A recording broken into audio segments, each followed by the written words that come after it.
കുക്കറിൽ ഒരു 10 മിനിറ്റ് കൊണ്ട് ചെയ്തെടുക്കാൻ പറ്റുന്ന ഒരു പരിപ്പ് കറിയുടെ റെസിപ്പി നോക്കാം. ചോറിൻ്റെ കൂടെയും ചപ്പാത്തിയുടെ കൂടെയൊക്കെ കഴിക്കാൻ നല്ല ടേസ്റ്റി ആയിട്ടുള്ളൊരു റെസിപ്പിയാണ്. ഇതിനായിട്ട് കുക്കറിലേക്ക് നമുക്ക് അരിഞ്ഞു വെച്ചിരിക്കുന്ന സവാള ചേർത്ത് കൊടുക്കാം. മീഡിയം സൈസിലുള്ള ഒരു സവാള അരിഞ്ഞത് ചേർത്ത് കൊടുത്തിട്ടുണ്ട്. അതേപോലെ തന്നെ ഒരു തക്കാളി വേണം. ഇതേപോലെ ചെറിയ ചെറിയ പീസസ് ആക്കി അരിഞ്ഞ് ഒരു തക്കാളിയും കൂടി ചേർത്ത് കൊടുക്കാം. എരിവിന് ആവശ്യത്തിനനുസരിച്ച് 2-3 പച്ചമുളക് കീറിയിട്ട് കൊടുക്കുക. 4 അല്ലി വെളുത്തുള്ളി കീറിയത് ചേർക്കാം. അതേപോലെ തന്നെ തുവരപ്പരിപ്പ് വേണം.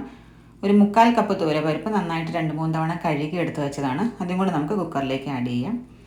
ടേസ്റ്റിന് ആവശ്യത്തിനനുസരിച്ച് ഉപ്പ് ചേർക്കാം. 1/2 ടീസ്പൂൺ മഞ്ഞൾപ്പൊടി ചേർക്കുന്നുണ്ട്. ഒരു വലിയ സ്പൂൺ മുളക് പൊടി ചേർക്കാം. അതിനുശേഷം ഇതിലേക്ക് മേലെ നിൽക്കുന്ന രീതിക്ക് വെള്ളം ചേർത്ത് കൊടുക്കാം. ഇനി കുക്കർ ഒന്ന് അടച്ച് വെച്ചിട്ട് തീ ഒരു മീഡിയം ഫ്ലെയിമിൽ വെച്ചിട്ട് പരിപ്പ് വെന്ത് കിട്ടുന്ന വരെ 2-3 വിസിൽ എന്തെന്ന് അടിച്ചെടുത്തിട്ട് വരാം. ഇപ്പോൾ ഇതാ കുക്കറിൻ്റെ വിസിലൊക്കെ പോയി ഇതൊന്ന് തുറന്നിട്ടുണ്ട്. നന്നായിട്ട് പരിപ്പ് വെന്ത് വന്നിട്ടുണ്ട്.